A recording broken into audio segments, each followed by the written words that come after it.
Both sides are doing that in this country, and there's no getting away from it. So what we have to do is work around it. It's like any other workaround.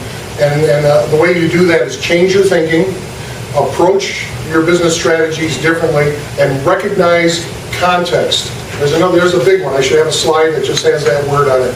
Context. Everything we'll talk about has a context surrounding it. Now today we had people talk about moving labor across the core that's generating this momentum. It's the core of the opportunity. But there are some barriers and obstacles to get through before you can adopt that.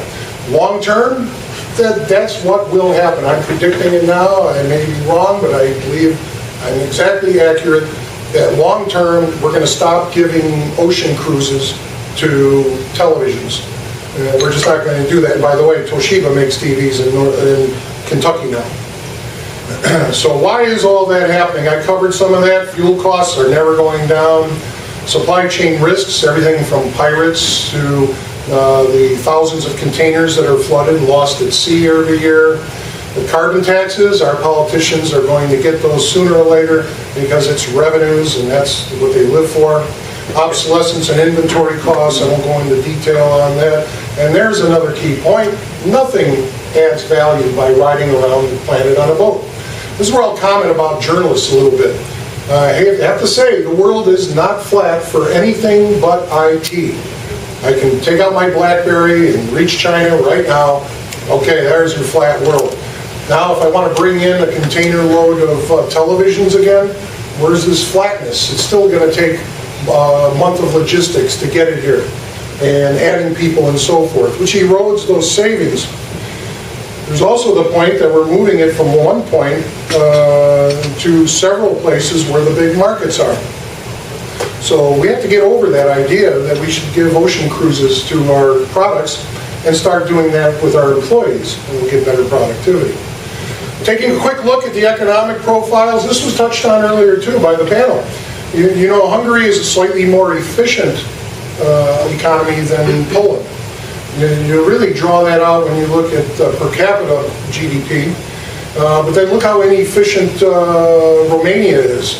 If you adjust for the populations, you know, it's only about a 75,000 or $75 billion economy. I have these other ones thrown in here. The point being, if you go to these economies, the U.S. with 310 million people, now look at that GDP number. There's no reason you can't do this in Poland. No reason you can't do it in Hungary. There are barriers, but there's no intrinsic reason that you can't accomplish this kind of efficiency. Look at Germany. Higher labor and other costs than the United States. And up until last year also, they were the largest exporter in the world. Once again, everyone thought China's the big exporter. No, Germany was. Now, there is some context there. In Germany, exports can be the equivalent of as if we sold something from Chicago and shipped it to Ohio. When you think exports, you think ocean shipment, you think these great distances, but here's Germany and the EU, and a lot of those exports weren't going very far. In fact, you're going to see where some of them go in just a minute. So then you got China and India, and look at the massive populations and the economies, and even though China is up at $5.5 trillion, with that many people, that's not that big of an accomplishment. So what does Hungary have? Well, you can see some of the categories. What are the rest of them? Where are all the rest of them? Where do I go to make appliances in Hungary? Where do I go to make housewares? Where do I go to make consumer electronics? The fact is, this is one of the barriers. There's a very narrow category spread, and we're going to tie into that in a minute when we get to the major strategic options and opportunities. Look at Poland. Now, I'm sure that not everything is here. I got these from the UN, so they're probably not accurate. That's part of the UN. But you know, again, where are the appliances? Where are the tires? Where are the bicycles? Where is the range of categories? This is one thing China has going, is you can go over there and you can get all this stuff. And if they don't have it in China, you got India over there. We could have a whole separate program on the differences between those countries. We won't get into that.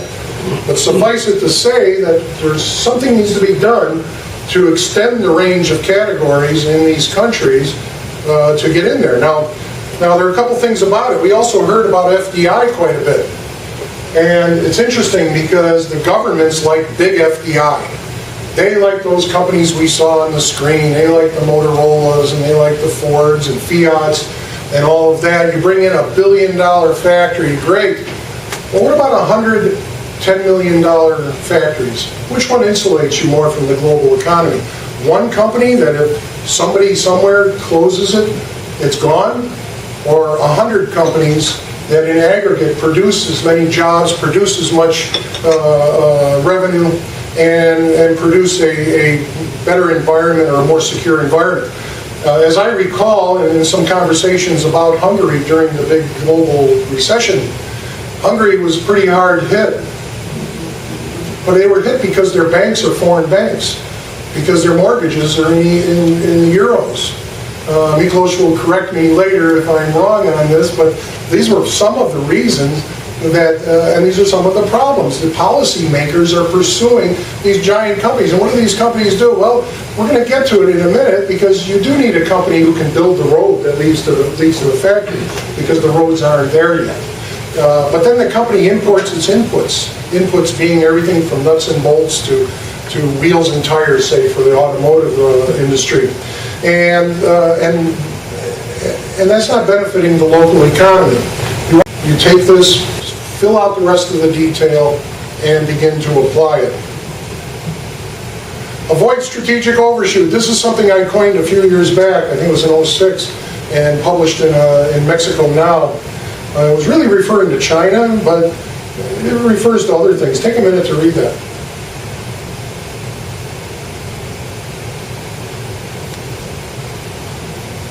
And then,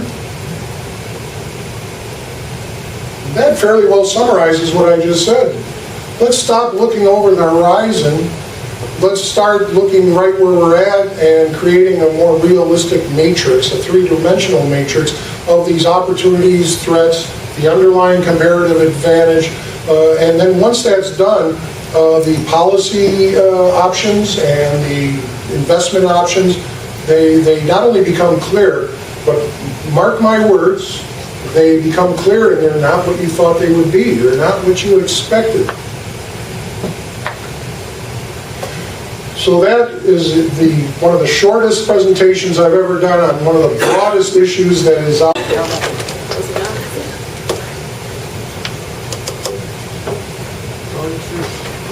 U.S. Global Corporation.